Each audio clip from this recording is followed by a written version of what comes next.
Welcome back to AdobeLive.com, live from New York City from the 99U conference. And I'm here for the next hour with Mackey Saturday. Hey Mackey, how are you? I'm doing very well, thank you. Thank you for swinging by. And just before we start, just a few words about the 99U conference. It's a conference that's held yearly in New York City. And this is actually the 9th edition, so it's the 9th year that this conference is happening. It used to be a Behance conference, and with the acquisition of Behance by Adobe, it has now become an Adobe conference.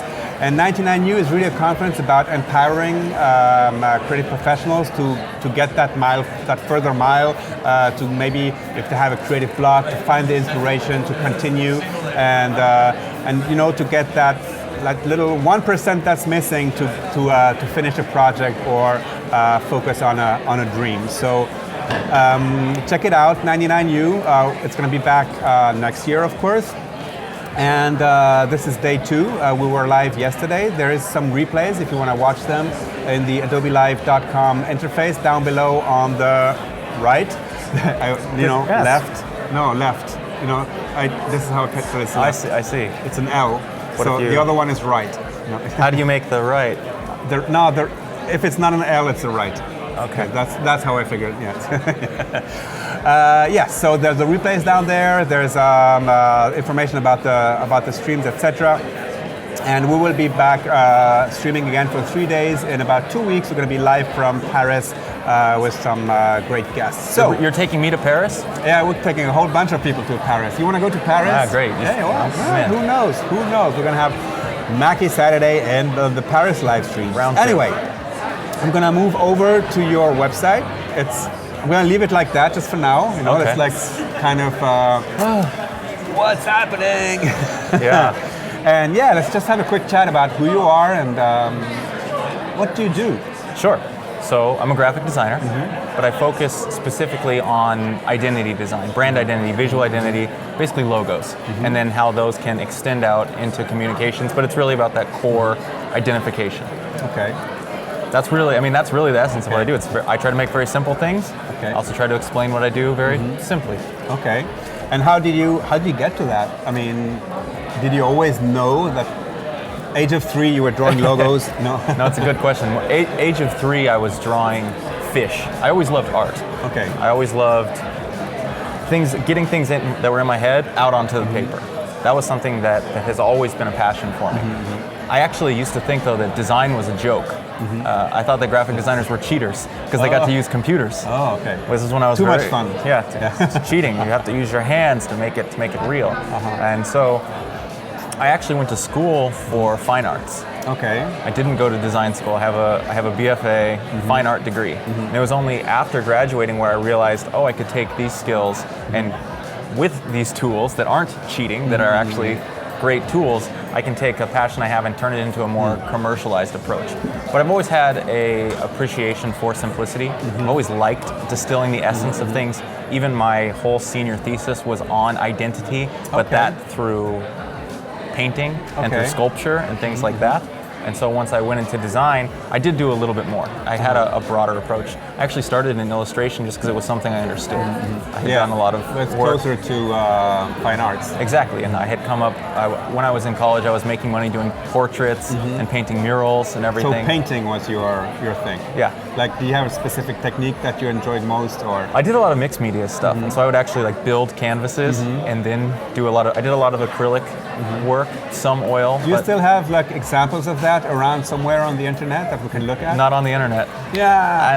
I know. I hide it. I have to keep it. No, that's nothing to hide.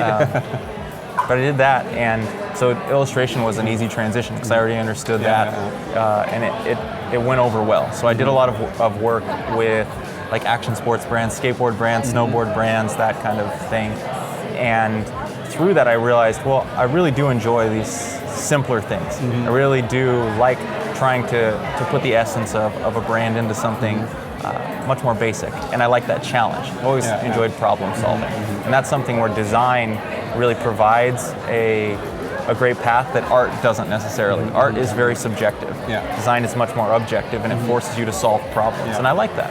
And so through that and through starting to work with clients, I realized, okay, can I really solve problems? Not just create beautiful things, but where can I blend the desire to solve problems to bring solutions to somebody with an artistic piece. That's the thing, I think, with identity. It's so important, like, to solve the problem. I've had a few customers come to me like, I want a new logo, but they didn't know why, and I thought their current logo was great, and so it sometimes happened that I said, no, I'm not going to design a new logo for you because you don't need one. And sometimes they do, but when they do, there needs to be a coherent story about it and a coherent thinking and why. Absolutely. I mean, that's where it always has to start. It has to start with a question. You have to understand the problem, and it's only through realizing that identification problem that they have or that they think they have, and figuring out whether or not it does exist. Can you even get a starting point to go forth on? Because identity design is really focused on an idea, a simple idea, a simple explainable idea or recognizable idea, not a long story necessarily. And so you have to be able to find that to solve for it. And so do you sketch a lot? No, it's like it's in your mind and you try to. I do a lot of, I don't know. There's a lot of mental work. I do draw a lot, but it's not that I draw a lot of tiny iterations on things. It's more about getting ideas out and then fleshing those ideas out from there. And that can come forth in a variety of different media too. It's not all. I don't draw it until it's perfect necessarily. I get the idea out and maybe I do go into Illustrator from there, but the idea is there. Sometimes I really need the hand to get the right feel, so I spend more time drawing, or I'll cut things from paper and push things together and then take that in. All right, so very different ways of ideation, let's say. Absolutely. Okay. So this is your website. It's MackeySaturday.com. Please all come here. And I don't know, all of these brands that are on these, I don't really know them. Don't know any of them. I don't know any of them. So maybe you can talk a little bit about these sure. little brands. It's little brands. Let's go down a little bit. Okay, so the first one is this small company that got acquired by a bigger company. The little company called Oculus, the bigger company called Facebook. Obviously, they're in the virtual, augmented reality world, but it's really about a different way of content delivery, and that's what they're investigating. So did you work for Oculus before the acquisition? This was after the acquisition. After the acquisition. But they were still located in Southern California at that time. Okay. We were doing this work right as they were all getting the news of who had to move up to Facebook and who got to stay. Which was kind of funny. So it was like half of the team is like, I've got to move to, I got to move to SF next week. I get to stay. But it was post-acquisition, and the reason for the work was that when they had started, they kind of everything spiraled so quickly for them. They launched this Kickstarter and blew up so fast, and the logo that they had put out was just an eye, a literal eye, and that they had made in 30 minutes because they needed something for Kickstarter. But then all of a sudden, they're this huge company, and they have something that they couldn't trademark, they couldn't own, and Facebook's going, we're a very put together organization. You need to have something proprietary. You need something that we can trademark, that we can own, that we can put on things, and that we're not going to get sued for you using, obviously. And that was really the start of the problem for them, and where this work came from. And then how did you think about it? Oops, no, we're going to move to that one later. Just let's stay here. Mouse, So in this case, they had actually. I'll leave out some of the longer parts of the story, but it came down to finding something that was simple enough that could work for them, and also that wasn't tied directly to an eye, so to speak, or to really anything, because we know that they're going to continue to evolve very quickly in terms of what they do and what the technology is and what the physical hardware pieces are. Those will inevitably change very quickly. So we needed something that could tie you back to the name, but that also could be distinctive enough and awkward enough almost that when you saw it anywhere, you recognized it quick enough. I love this little... on the little tag there. Another spot that people don't notice if you scroll up is that and this is all a thing. Here. Yeah, there you go. The power. Yeah, wow. That's where Awesome. they have it in there, and that's all. So did you have a say in product design as well? I did not. Or? They have an agency that they acquired also that does that. But they were a part of the process. So we were working together, but I did not contribute to the final product design. But these were a lot of the things we were mocking up when creating the concepts and showing, okay, how can it work? How can it look on the headset? How can it look on other devices that are to come, etc. Yeah, and it also gives a sense of 360. Yeah, I mean, the funny thing, and this was, people think that this is where it came from, but it actually was more coincidental, is that it is sort of the shape of the headset now, but that's not the derived thing of the logo. It was much more about just expanding a field of vision and referencing the name, the 360, the experiential piece. And so hopefully in time, as the devices inevitably shift, the symbol can still stay. And hopefully it will look in 5 years, somebody can look back on it and say, oh, that's been around for 20 years. They won't have to tie it to anything. That's always the goal of a good symbol. Of a good brand, yes. It's that to give the impression that it's been here forever, right? Right, and that's a real thing with simplicity too, in that if you can own something very, very simple, it comes with a sense of confidence. And so people give it more respect of like, oh, well, they really have been around. They really own something so simple.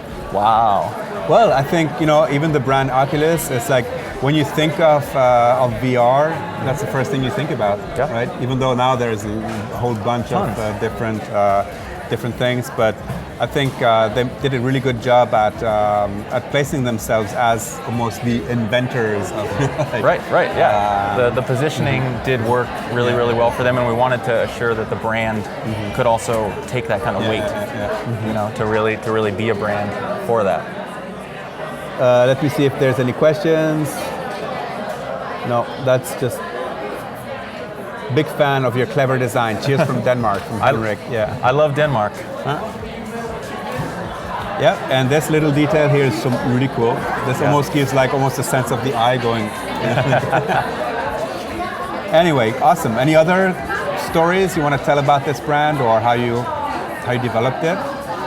I mean, the funny story, the classic weird designer story that people always love to hear is that I came up with the logo when I was eating some soup. I went to Pho with my wife for dinner one night and was like, wait a second, I have something.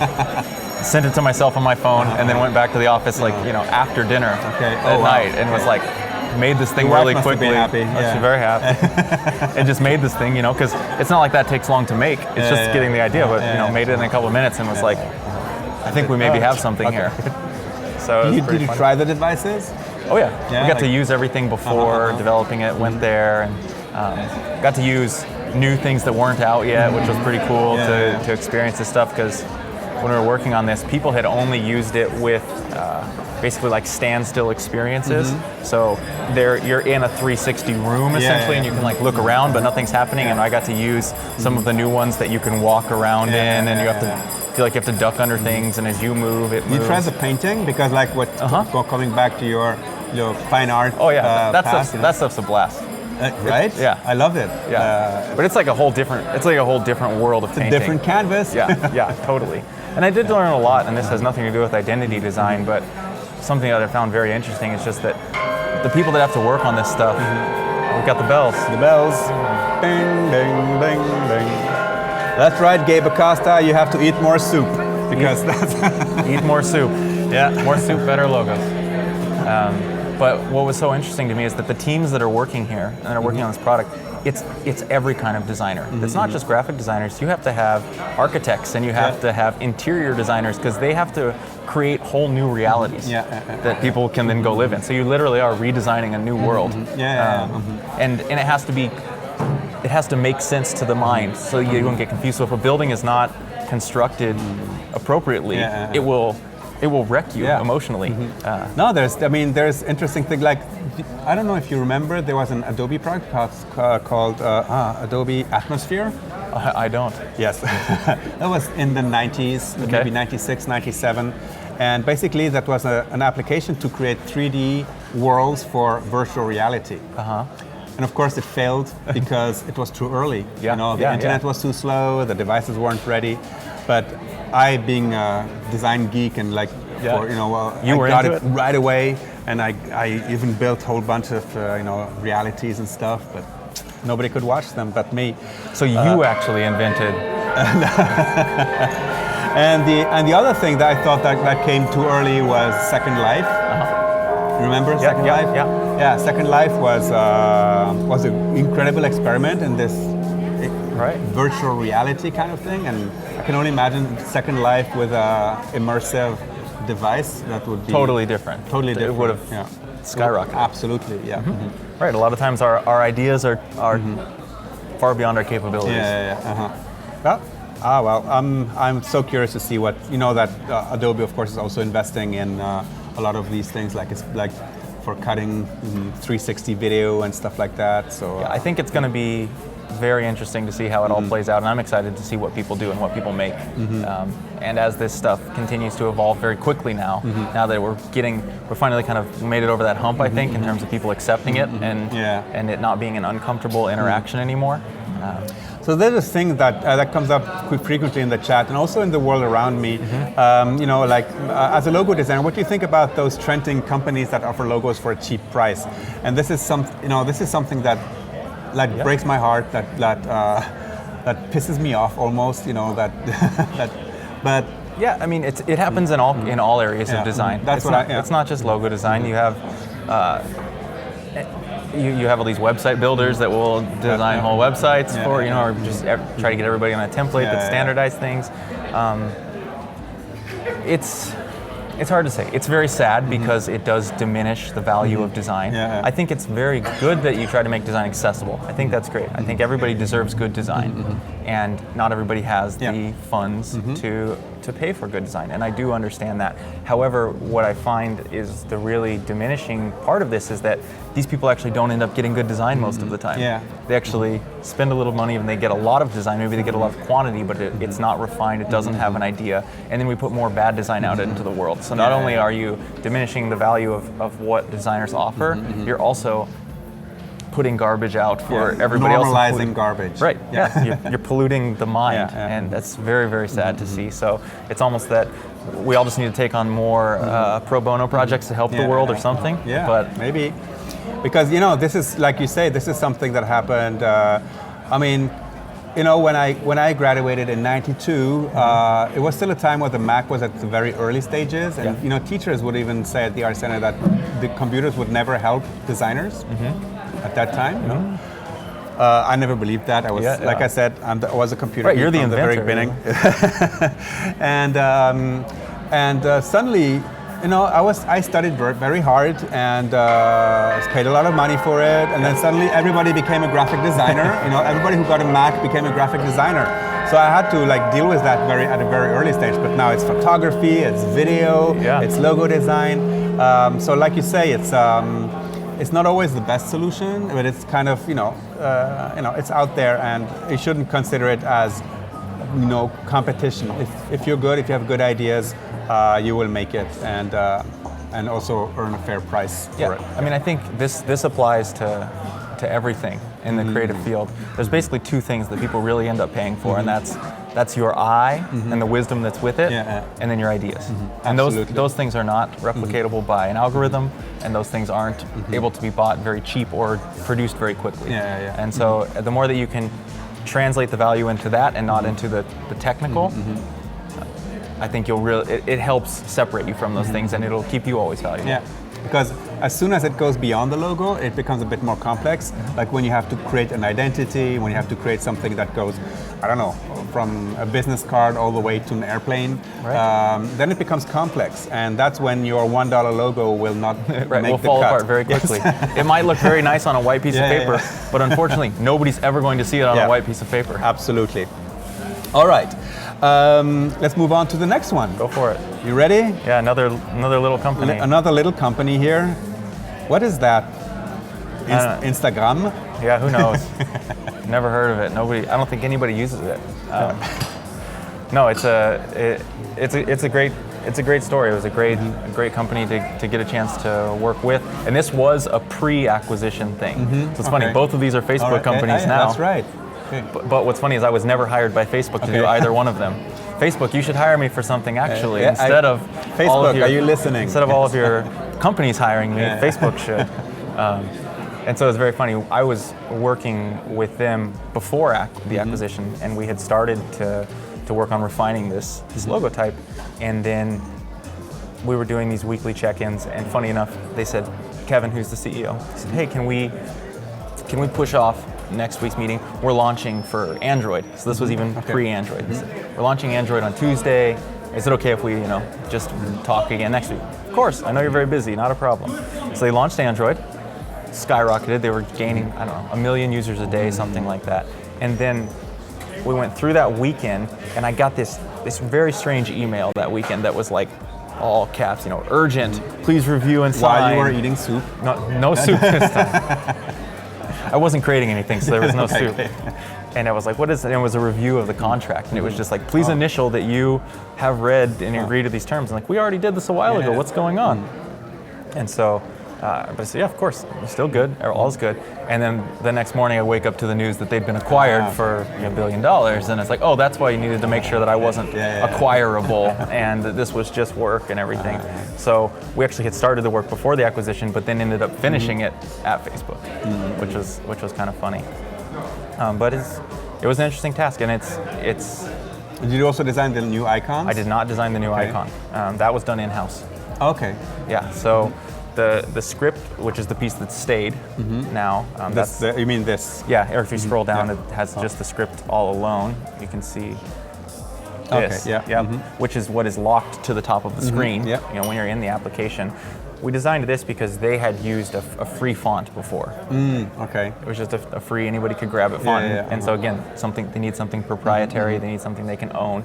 But at that point, they already had 100 million users.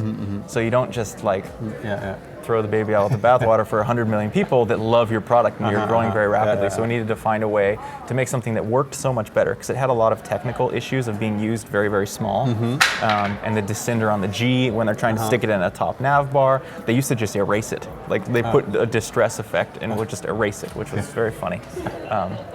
And so it's this whole thing of how do we keep the equity, but make something that can be still distinctive to them and still ownable, and really try to give them something that has personality and that can last. Something more like Leica or Coca-Cola or those kind of brands. So not genericize it. That's another point for those of you asking about the $1 logo designs, is that typically use fonts and things that exist, and they can then become a problem. And it was a huge problem for them, because their logo was typed in, people could just go type all of their name in that, and all of a sudden you look like you're a part of this massive brand, and you have no proprietary hold on that. And so people would make co-branded things, Instagram, whatever, and in the same font, and so you have no visual identification that it's not authentic.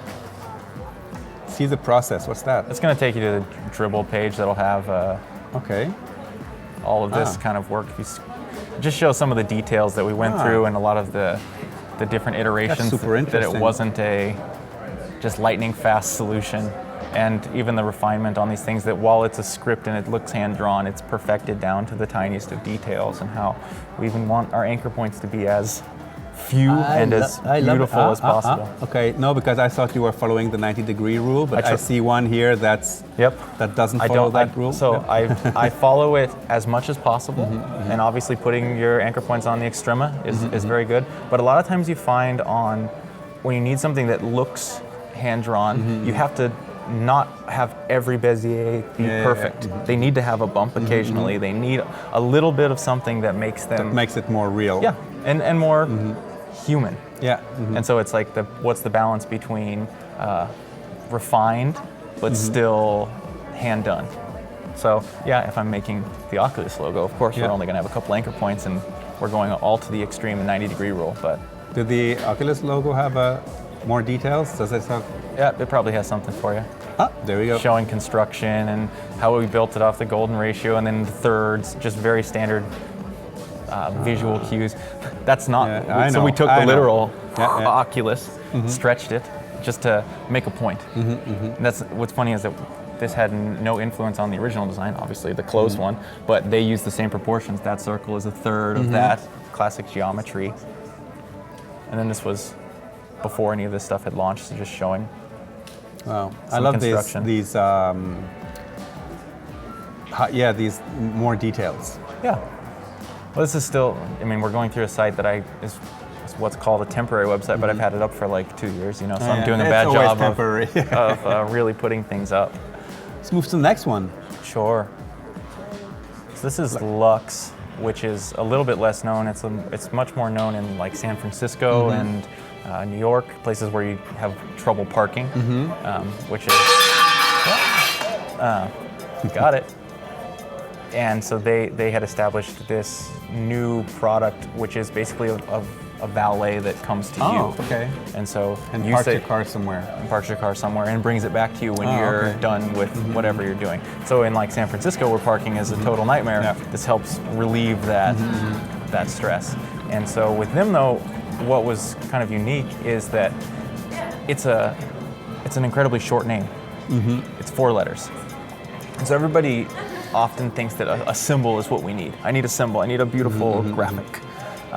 But in their case, the name was so short and was distinctive.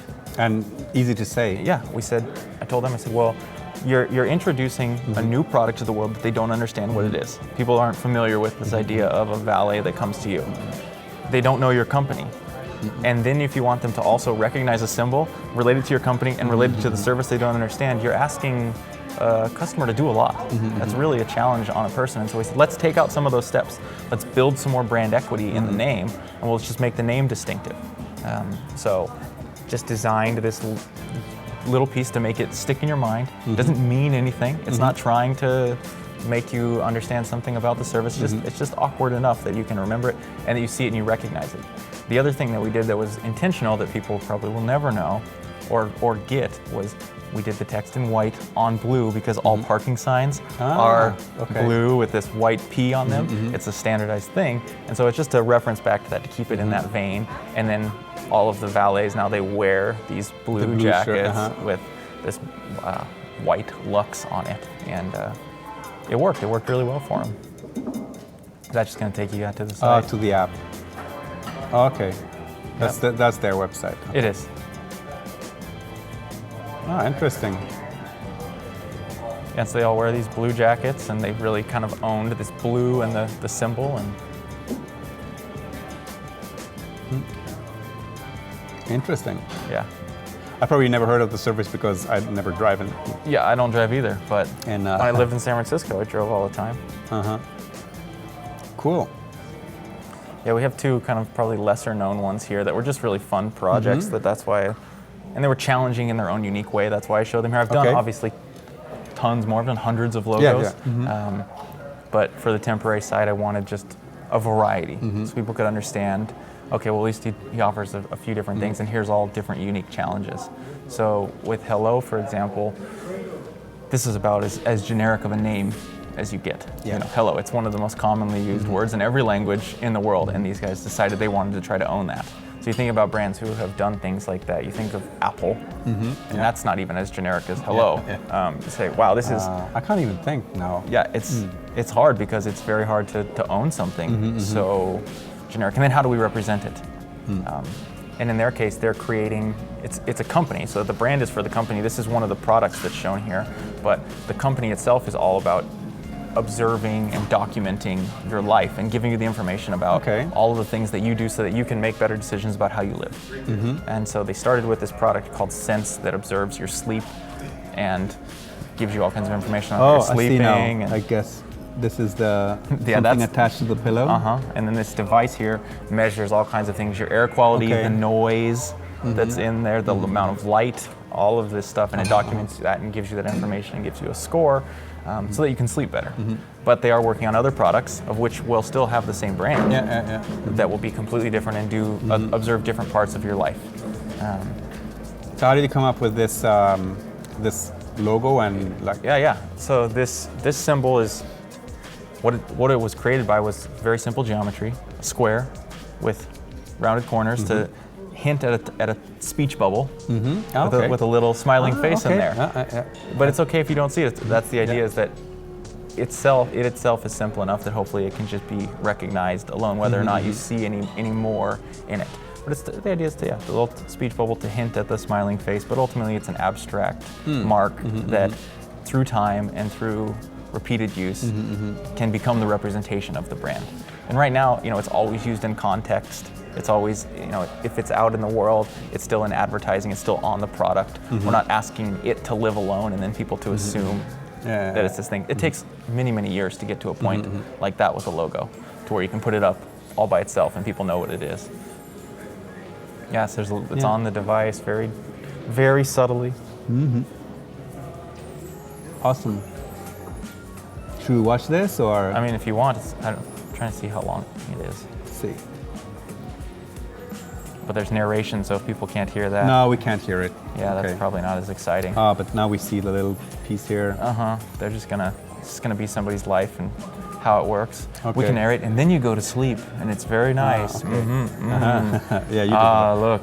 Okay. That's how you know it's dark enough to sleep. It glows green. And now it's time to wake up. Beautiful woman, please come out of bed gracefully. Yes, how did I sleep? I slept great. Oh, that was a snoring. Yeah.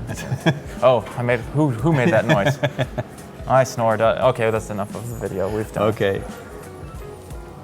Cool. Oh, one last example, and then we'll go over to the portfolios. Yes, great. Silk. If you don't drink regular milk, you probably drink silk. Okay. I don't know, I just made that up right now. Well, take a note. Take a note. We'll call them. So Silk is a dairy alternative products, but they do all kinds of milks, yogurts, everything like that. It started with soy milk back in the 70s or whatever, and has evolved to be almond milk and everything else under the sun. And so for people that prefer milk alternatives, it's one of the top brands. And the chance to work with them came, again, from a problem. They had an issue where the old logo was a script as well, but as they were entering foreign markets and even some markets within the United States, when you write in cursive and you write a K, it usually rounds at the top, so it actually is an R. Okay, yeah. As well, and so for people where English isn't your first language, you could also just as easily read it as Siller. Siller, yes. Because if you're not familiar with the word, and that's okay, that sort of makes sense. And so they had this challenge of, okay, we need to keep. Is there an example of the old one here? I don't know if I have it here. No, I think I just have new stuff. Sorry. No. But how do we make something that still keeps the essence, still hints back at the name, but is legible? And so it redrew it. Obviously, it needed to feel silky. Sort of the forms themselves should be soft and appropriate for. They're laughing here. Mackey can do taglines as well. I've got a new career. Forget logo design. Copywriting is my new thing. That was way easier than designing a logo. But the idea was, it still needed to be soft. It needed to fit in the context of milk or yogurt or this or that. But it needed to read. And so how did we do that in a very, very simple way? How do we make these forms that are flowy, but that are just legible? Not a lot to it. And then, of course, when you work with these big companies, they force you to stick a registered trademark somewhere on there. Yes, it always ruins your designs. You're like, I did all this work, and then I have to stick this. Of course, it's registered, Yeah. It's like, are you really worried about that? Yeah.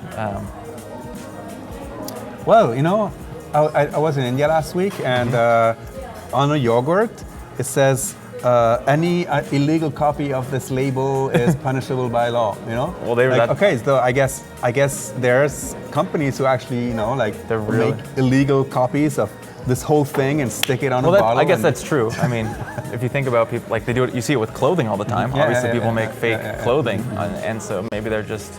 I guess maybe you have to have the R so that you can actually persecute or something. Yeah, okay. And so that the counterfeiter can make the same packaging without the R. You see? All right. When you go to different countries all around the world, the trademark laws change. Whether or not they're challengeable is questionable. So that's all I have on this little temporary site.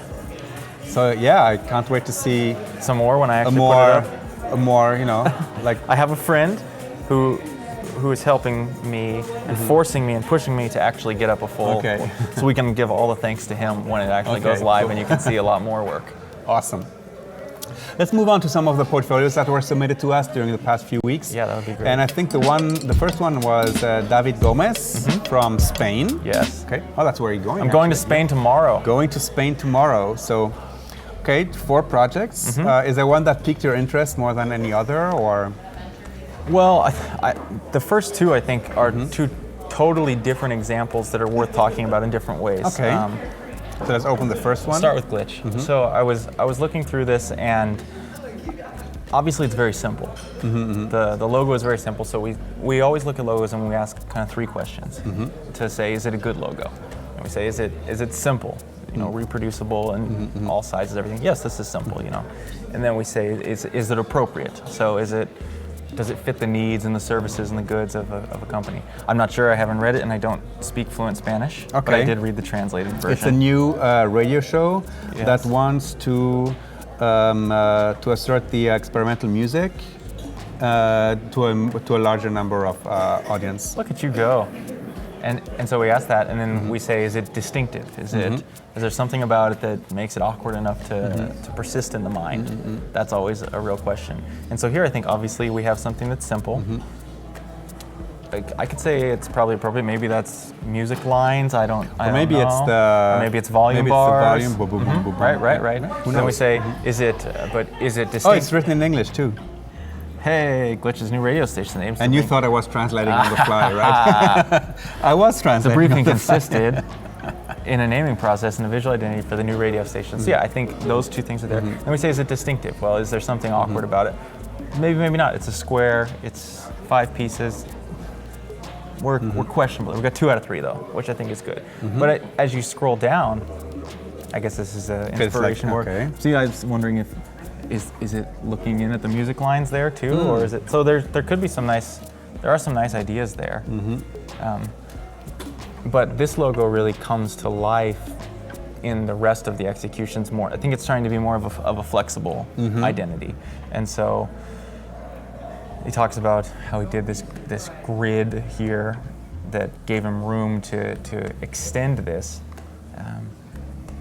Into iconography and things like that. And I think this is a very successful use of a system, creating a visual language inspired by the logo that's quite clever. And it was funny because when I got to this, I realized it almost was like, oh, well, there was even more potential in the logo itself, because the name is quite good. Glitch. It actually refers to something. We think of a glitch, and because some of these things feel like a glitch.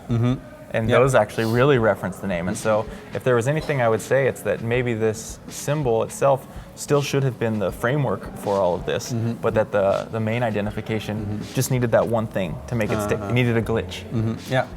Yeah, because it looks too perfect for a glitch, right? Right. Yeah. It's perfect. It is not glitching. Everything is in line, everything is in order, but there's some glitches here, and I think that little bit of distinctiveness, that little bit of that one idea. Like here we start seeing glitch here. Yeah, you would very clearly understand it, and I don't think you lose like there in the middle. You know, that still reads as though it's volume lines or something, but glitching. And so it's making something that makes it stick. Oh, and then with rounded lines. Also I would recommend sticking to one. Pick one language that you're gonna live within. But yeah, even going into custom typography. Still using the same grid. Still the same grid, which and I like that because it's so awkward. That's what makes it a bit special. Gotham's fine. Everybody can read Gotham. It works. There you go. You see how these ones really come to life. And so I think those almost is, if you are going to say it's a flexible identity system, maybe just never show the full one, the one that's all like in line. One. Yeah. Just have all the glitches. Yeah. And we'll understand, oh, well, Glitch is a brand that's just composed of these 5 lines. And it always changes. And it's always changing. It's always glitching. And I think that's a very nice idea. I think that's very good feedback. I hope David is here on the stream. Say hello if you are. Say hi. I mean, all of this with the utmost respect. Yeah, I can see, look at all. I mean, it really does start to come to life. And I appreciate that he shows a lot of examples. I think it's really important. A lot of people think that designers just make all the, look at this is wonderful, is so cool. Right? Yeah. I mean, this, I get it. Yeah. It is alive, it's glitching, it totally works here.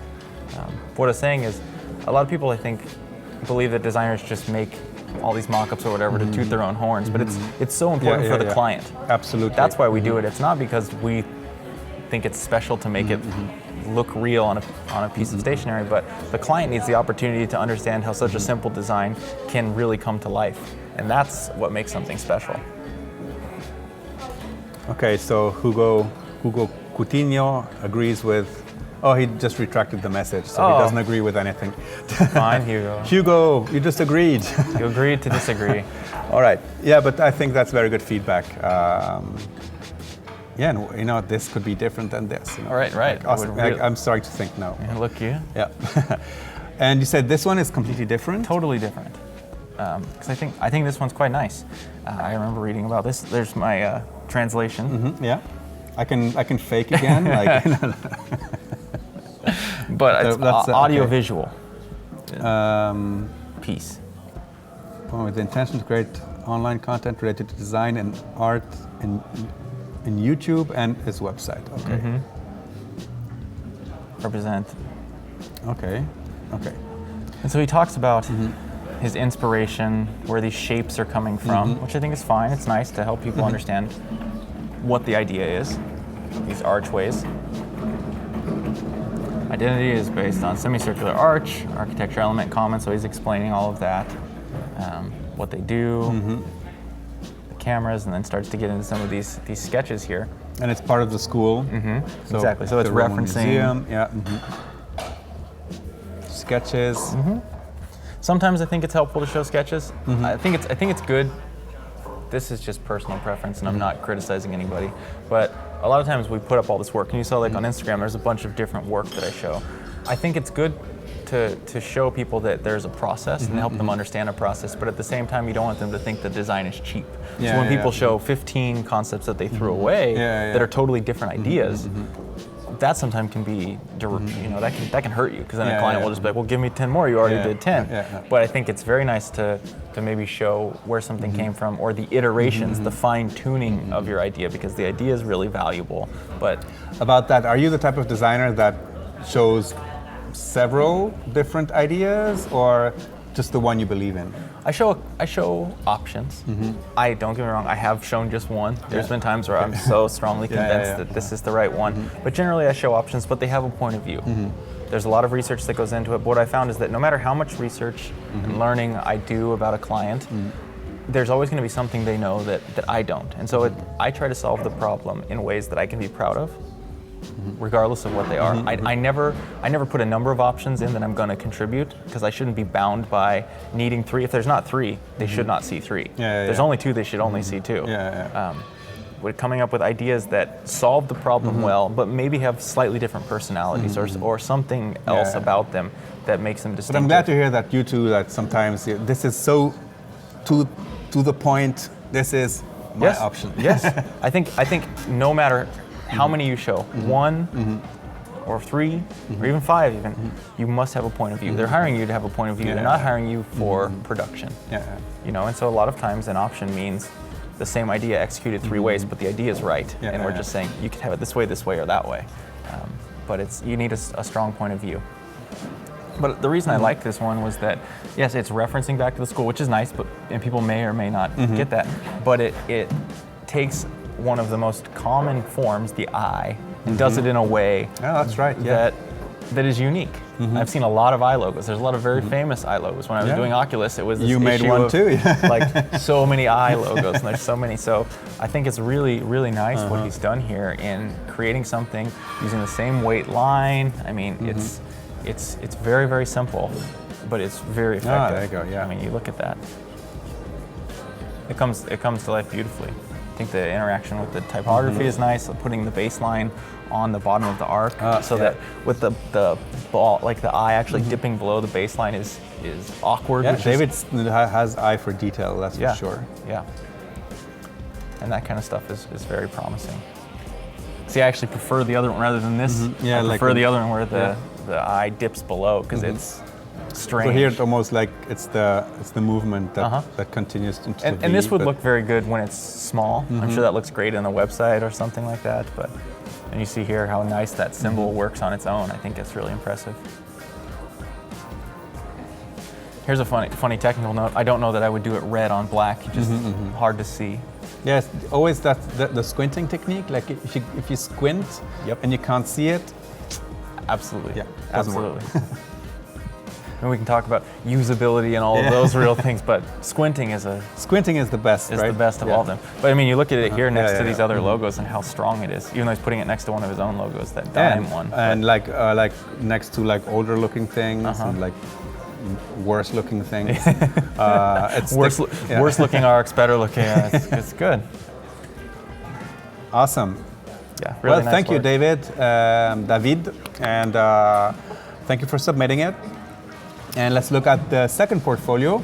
We have another 10 minutes together from Alfonso Soriano, again from Spain. Everybody in Spain. Everybody in Spain. We need people in the stream to tell me where to go in Spain when I get there. Where is Jaén? I don't know. But I need recommendations. Recommendations for Mackey. Spain, going to Spain and Portugal. Are you going to Portugal too? I am going to Portugal too. Wow, you're gonna love it there. Yeah, I hope so. Portugal is one, you fall in love with Portugal. Yeah? So I just won't come back? Exactly. Now many people. I'll keep postponing my flight back. Exactly, and postponing your new website and everything. Everything gets postponed.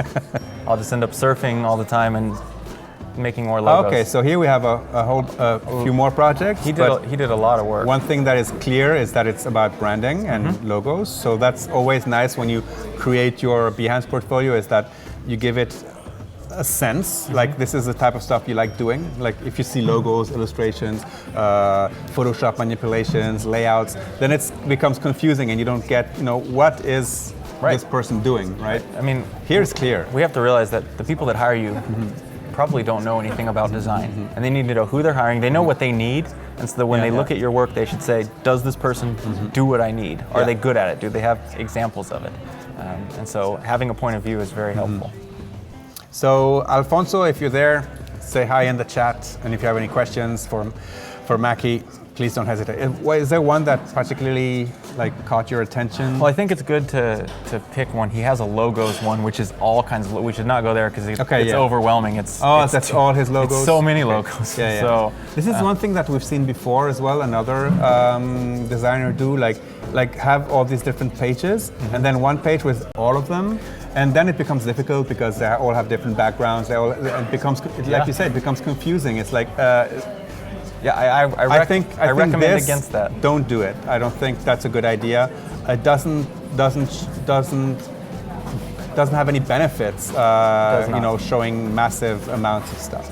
And without any context. Because realistically, most logos, when you see them out of context, aren't beautiful designs. The Nike logo alone would kind of be ugly. It would get critiqued to death at a design school, but in context, in use, it's so appropriate and has become such a great thing. So, and I don't want to look at his own studio branding either, because that's the second one. So let's look at some work for clients. If we scroll down, I think we could talk about this. HRO? Yeah. This one's pretty interesting because it's a common form, common shape, the triangle, and then divided into 3 triangles in a simple way. But something that I like that he did here, because arguably this is maybe not that distinctive, because you see this in a lot of different brands, but his rendering is sort of distinctive in that the outside is squared off. Yes. And the inside is sharp. These little details here. These little details. And if you scroll, that does come to life in the brand. Because it's an evolution. That was the original brand? Exactly. And then it became this. Okay, cool. Yes. So it's taking something that was very generic and making it at least somewhat ownable to them. And if you knew the previous brand, you wouldn't be lost on this new one. You would go, oh, I understand it. Obviously, nice typography showing who knows what with some of these bits. Don't overdo it on the So. Right. Yeah. So obviously, I have shown how I construct things. Yes. This is something I've done for a while because it helps people understand. But this is not how you reason. construct an H. Yes. I don't know what all of these circles and curves and they're just shapes. And they're not aligned. No, they don't mean anything. No. I think that's like trying to be a part of a golden ratio type of a thing, but sometimes it's not necessary. Good design speaks for itself. It's like, okay, it's an H. It's 3 Okay, lines. and that's how he moved it by that 0.5 millimeter Yes. to fit in there. But that's unnecessary detail, Exactly. I think. You want things, see here again. Don't know what these other circles are doing Yeah, or what are meaning. these? I'm not sure. And so the reason I wanted to go through this Yeah. is that it's actually a nice symbol. It's simple and it evolves from their previous one, but there's no need to overdo it in your explanation. I think people can see, oh, this is well constructed, and maybe you can show a simple construction to say, Yeah. oh, there was a reference to the weight of the type to the weight of the symbol, and they tie together. But that's enough. And also this is like, okay, I get it, this is kerning, but we're very few. We're very few. few. And you don't need other designers No. to care that you kerned well. Yeah. So unless you make like some explanation underneath, saying Or if there was a really hard kerning challenge. Yes, and this is not a kerning challenge. No, not particularly. Yeah, I think there was a real opportunity here that was sort of missed in that there could have been a nice relationship between the type and the symbol. Because they're just kind of not quite the same, I don't think. Well, it's aligned. The baseline is aligned to. Well, and the weight of the well. strokes, though, is what I'm thinking about. Perhaps they are the same. Either way, the type feels lighter, Yeah, it does. It does feel lighter. and so it's about getting it optically to be there. And so I think that Alfonso's like he's right on the edge of making it great. Yes. Right, no need to. No, we show get us it. We get it that you like kerning and that kerning is important, but this is not the type of thing that we need to see. No. There's a point where details are too much. Yeah. So, Okay, so that was a very good example of like. right, we're talking about how it's important Yeah, yeah. to show how you make things and to have a consideration for how they're done and to show them in application, but we don't need to see the technical side of it. People really do care about the results. They need to see it and see that it works, and that's how they're going to know it and love it. And really, a good logo is only a good logo if it's a good brand, if the company is good. Yeah. You know, you have to have a great company, and their opinion of the company will become their opinion of your logo. Yeah. At the end of the day. Definitely. That's a very good point. Yeah. See, this is just Okay, yes, this is important for when you're designing a book or, like define the grid system. Yeah. But yeah, like maybe you could put that in a little section that says more info. Yeah, exactly. Or like you had really like, fine details. Yeah, like little really fine details. check it out here. Yeah, let's go to a different project because it's just Yeah. We have a couple more minutes. One that. I'll let you pick. I looked at all of them. Yeah. Constructions, consulting. Let's see the consulting one. And thank you for putting it in English. Yes, helpful. Now I found that this was actually a very nice mark. There's an explanation here and this idea of these things coming together, okay. but what I love about this one is this awkward spacing here. Oh, this one here. Yes. Yeah. And it really does carry you across. It's like this and this carries it across into them, and it's not just a circle and a diamond and a square that touch with that P where you have the exact symmetry, but that little extension really does help. 30 seconds, Mackey. Oh man, it's so quick. Time flies, but What can I say? I think it's so great work. cool. And it was awesome to have you here on Adobe Live. And yeah, let me just go back here and MackeySaturday.com. That's his. That's me. That's his website, but that's going to be changed very soon. It'll still redirect. Don't worry. We'll have a more full site soon. All right, and we'll be back for one last hour here live from 99U in New York City on AdobeLive.com at the top of the hour. Stay tuned. We'll be right back. Thank you. Thank you so much. Thank you.